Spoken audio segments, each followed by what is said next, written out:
turn. So, hi, my name is Hyun-Bin, PhD student at MLLM, and today I'm going to present the paper at Learning to Reason about Spatial Sounds with Large Language Models, which was published in ICM 2024. So, before starting to share about the paper, because the name of the paper is that, and the name is quite related to what they did. Let's see how bats perceive 3D space. So as you all know, bats have poor vision depend on their 2 ears for navigating or like catching prey. And they emit and perceive ultrasonics that bounce off the object and return it as echoes. And they detect the tiny differences between their 2 ears regarding the timing and intensity information for localizing the precise 3D spaces. So as not much as that, human can estimate the distance and direction based on the phase differences between their 2 ears in timing and intensity. So if you see here, there's phase differences between 2 ears and the intensity differences between 2 ears. So human can use this information to perceive spatial sound, distance or direction of the sound sources. So this acoustic perception provides a supplementary sense when vision is limited, such as dim light condition or when we hear the out of sight sounds. Then do recent audio LLMs have spatial audio perception? These are 2 audio LLMs, which are LTU and Quantum Audio. And the answer is probably not, because they don't have any spatial audio encoder to process the spatial audio. So they cannot perceive or reason about the spatial audios. So the authors want to solve these kind of challenges. So this is the content of their paper. So first, I will briefly overview the contributions of their papers, and the contributions include spatial sound QA, the dataset, and spatial AST, the spatial audio encoder, and the spatial audio element. And we also will discuss about the experiments and take-home messages. So first is the overview. So they first create a binaural. Binaural means the left and right audios. Binaural audio dataset spatial sound QA, which is a simulation-based approach. They place the sound surface onto the 3D virtual spaces like sound space. The sound surface have realistic acoustic reverberation with multiple editable source and receiver locations. So we can place the sound into the 3D sound spaces in the places we want. And they also generate the audio question and answer pairs for both the perception and reasoning tests. And second, they propose a binaural spatial audio encoder, spatial AST. So the encoder takes input of the binaural wave spectrogram and the phase differences between the 2 audios, left and right.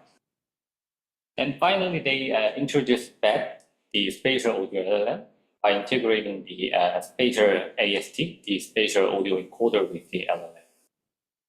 So they use the curriculum learning strategy when training the model, and the authors claim that this kind of curriculum learning unlocks the vertical sound reasoning capabilities of the model. So first is the spatial sound QA, the data set. And why do we need or should create this spatial sound QA? Existing spatial audio data set like crucial like ground truth labels like sound source distance and direction. Here, YT 360 has no annotations about the sound source distances and direction and even the sound classes. And they are also limited in scope. They only focus on the perception test, not the reasoning. So if you see here, this is the data set about the shared test, which is the sound event localization and detection test. And this data set is quite small size of data set, despite of the realness, and they also don't have any reasoning QA pairs. And also the current reasoning data set like spatial VLM and Pano AV QA are focused on vision, or they don't have any spatial audio information in their data set. So they want to construct the spatial audio and audio sound.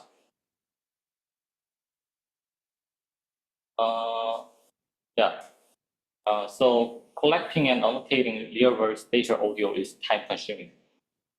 So they use a simulation-based approach, which generates the diverse spatial audio with rich ground truth like distance and like direction of the sound sources and even the sound source labels across various 3D virtual environments and sound sources.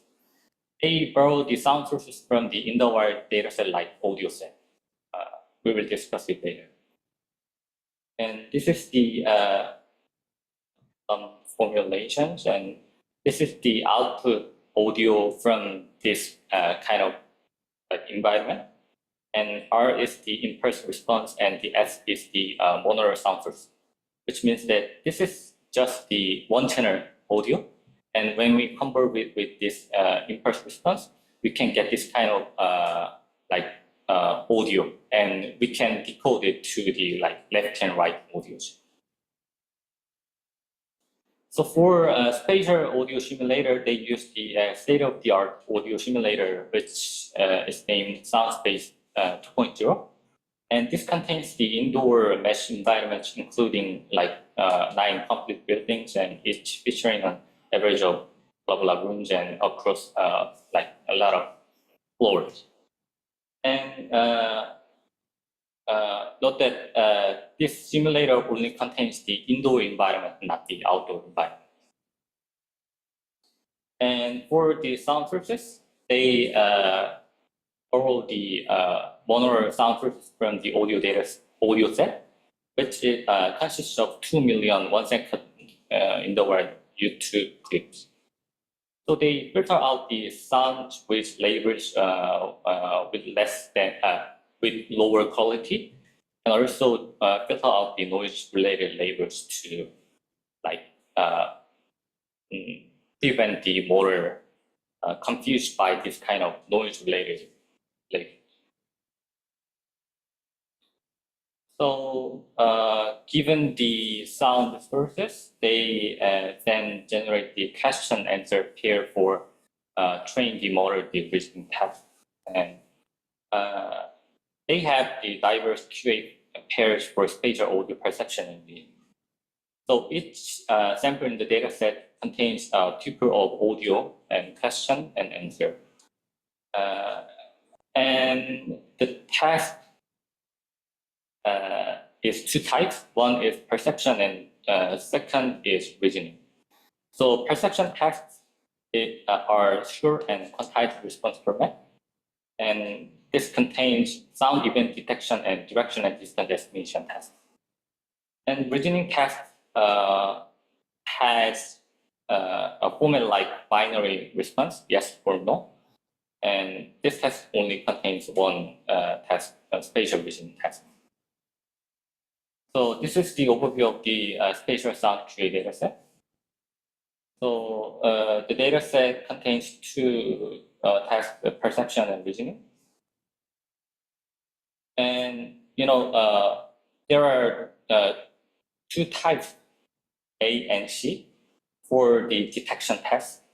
First, A type is a detection test with the single sound source. The C type is the detection test, but with multiple sound sources. And same in here, direction of arrival test and distance prediction tests. And the reasoning test only contain the multiple sound sources QA data set. So let's move on to the spatial audio encoder section. And this is the overview of the bed motor architecture. In here, spatial AST is the spatial audio encoder. So the spatial AST has two parts. One is in front-end part, and the second is the backbone part. So front-end parts first do SPFT to the left and right row audios and get the MEL spectrograms from both the MEL spectrograms. Then they also compute the interphase differences between the left and right MEL spectrogram to get some kind of geometric phase information from these differences. And using MEL spectrograms and these phase differences, they have the front end output like this, which has a dimension of 4 by T by N. And this is the backbone part, which contains 3 by 3 2D convolution with batch normalization and a jello layer, and also the patch embed CNN with a kernel size of 16 by 16. And they also have the append the CLS tokens at the beginning of the audio tokens, which represent the audio category, which means the class of the sound and distance and direction respectively. So they actually train the spatial audio before integrating it into the LLM. So pre-training objects are cross-entropy loss for all three tests. The three tests contain the direction estimation and distance estimation and classification test. So they process these three output CLS tokens using 3 separate linear layers. And then they estimate this kind of labels. And they train the encoder in two-stage manner, which means that they first train only the classification, but with the classification loss, and then they train with all together. And they discretize the prediction targets for distance and direction, because the distance and direction values have float values, but they uses the cross entropy loss. So we have to discretize these kind of float values into the integer values. So they have these kind of intervals and this kind of intervals for both the distance and angles. And they initialize the weight of the transformer blocks here using the transformer block of the audio engine. So this is the architecture of the spatial AST. And we will discuss about the bed motor, the spatial audio LLM. So after training the spatial AST, we freeze it and we will integrate it with the LLM using this projection layer. The projection layer is just, I guess, a linear layer. So they use the Llama adapter v2 for efficient fine-tuning, and they just train the parameters including zero initialization attention and projection layer and normalization and bias in the LLM, also the scale. And they use the cross entropy loss for training the LLM and projection layer. And interestingly, they use the curriculum training pipeline also here, a section to reasoning curriculum. And this contains 3 stages. The question types are here. And the first stage is warm-up phase. In this phase, the model is just trained on the perception text with single sound sources. And the second stage is multi-source stage, and in this stage, the model is trained on both the single and multiple sound sources, but only in perception text. And finally, they use all of these types of data set to train the model, and the model can do the reasoning text now. So yeah, do you have any questions so far?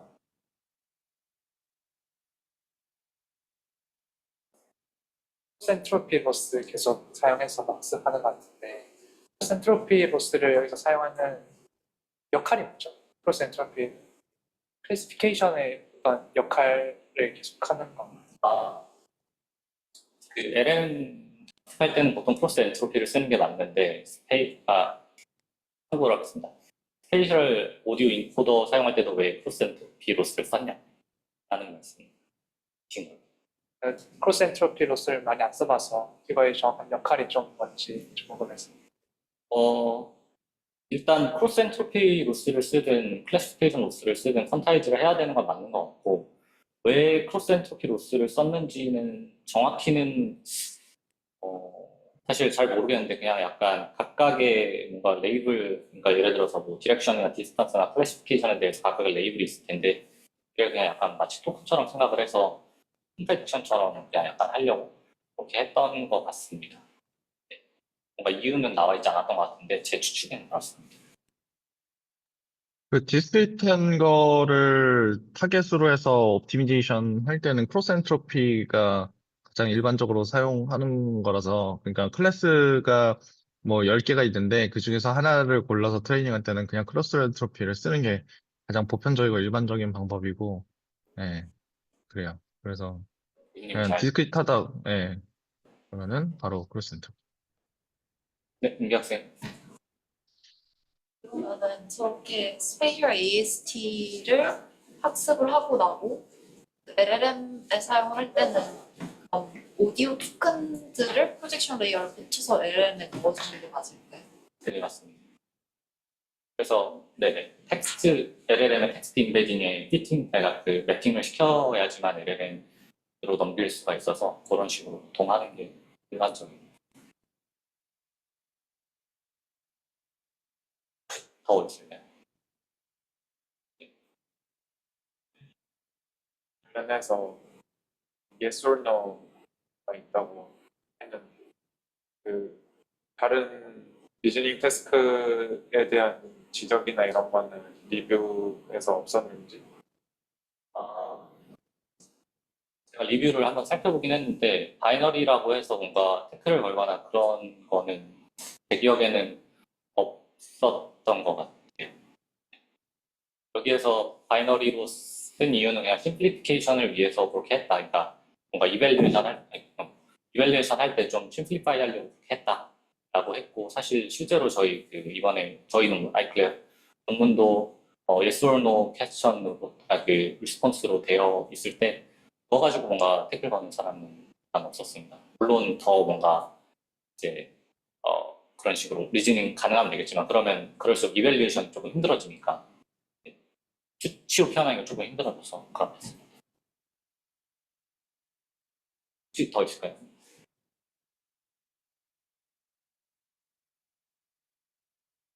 Okay, so let's move on to the experiment section.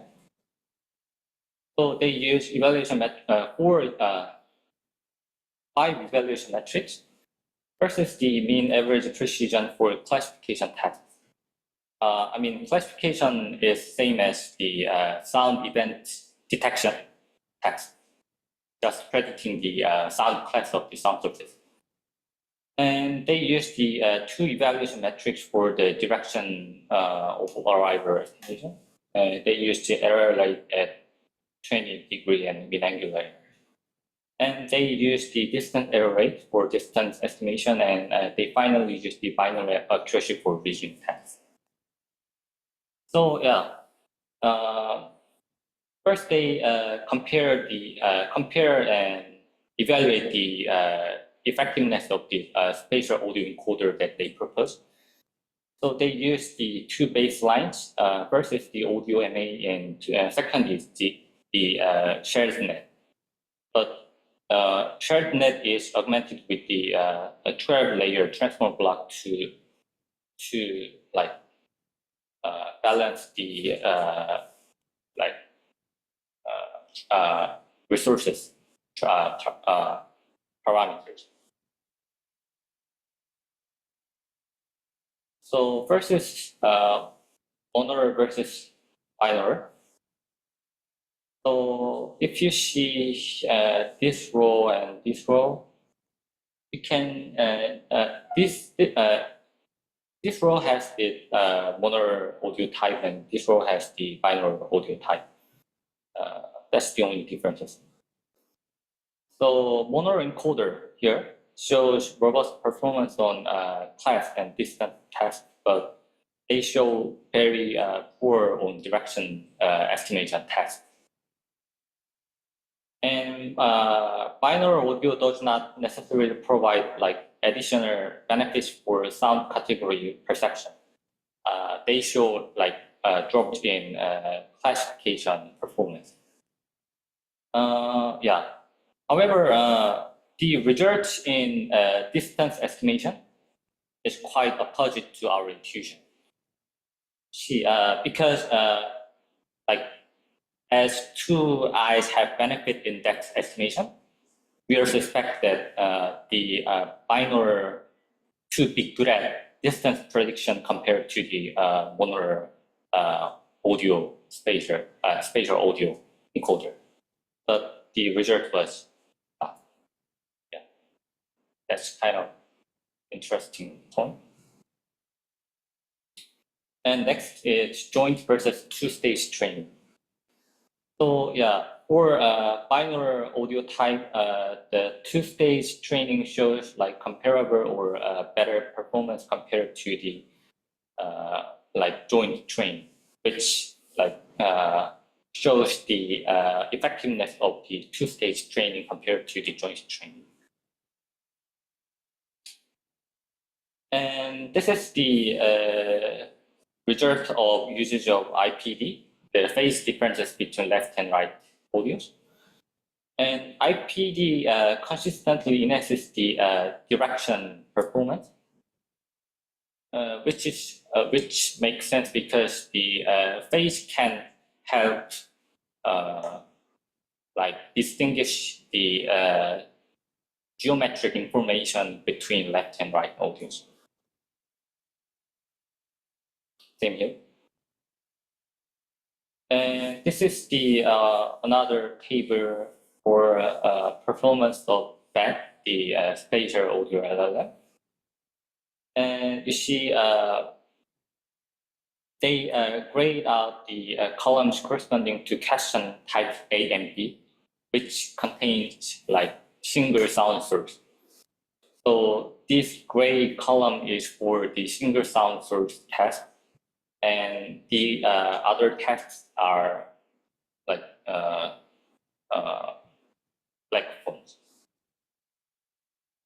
And when evaluating the detection tags, they calculate the MAP with the text encoder of the LLM.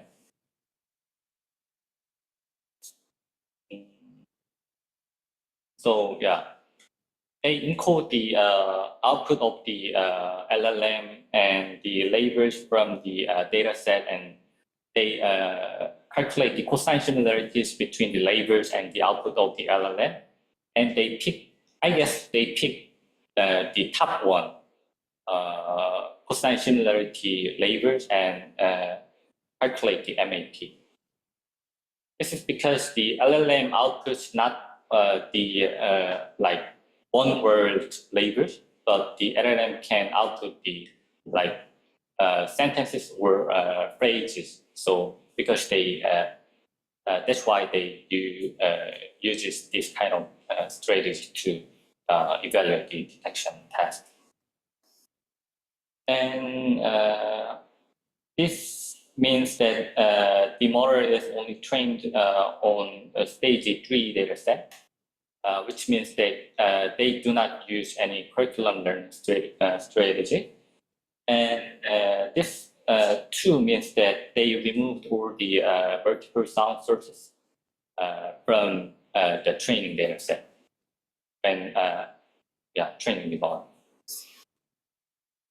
So first is the perception to reasoning curriculum.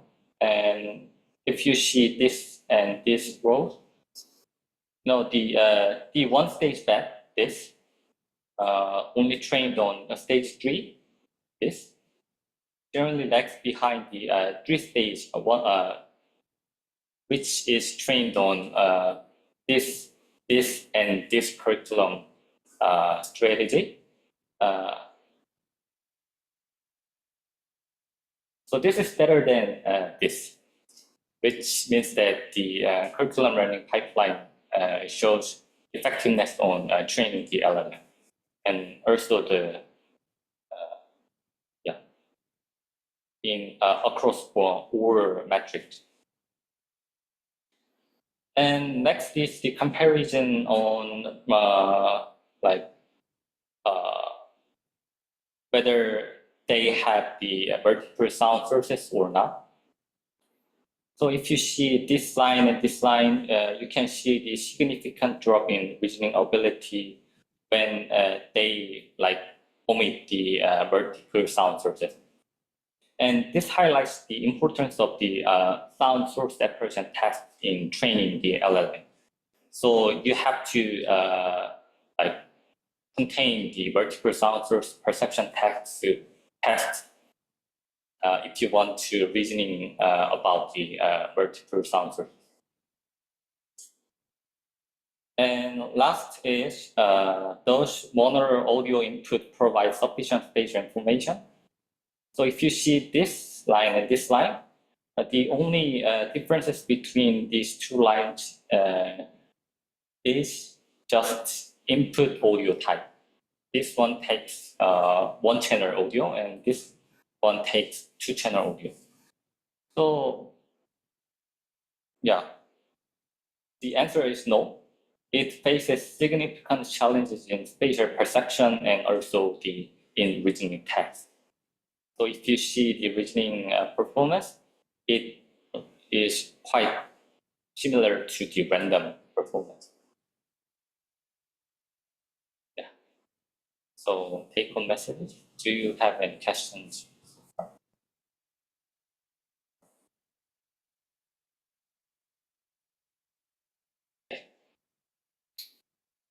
So takeaways, I have 3 takeaways to share with you guys.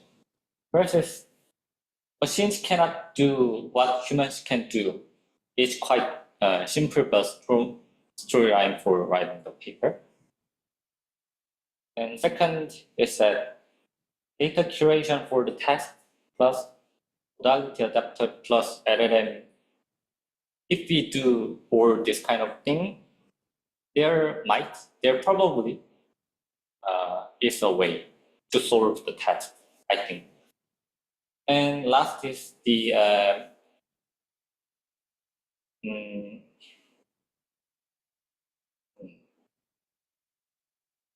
the effectiveness of curriculum learning on both the pre-training and fine-tuning. So if you construct some kind of data set, you should train the model with your proposed data set in some sophisticated curriculum learning when you train, especially when you train the LLM. Yeah. And this is the last slide.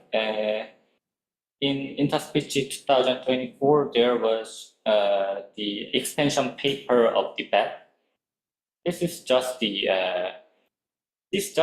substitutes the spatial audio encoder into the whisper encoder, which processes the speech instead of the audio.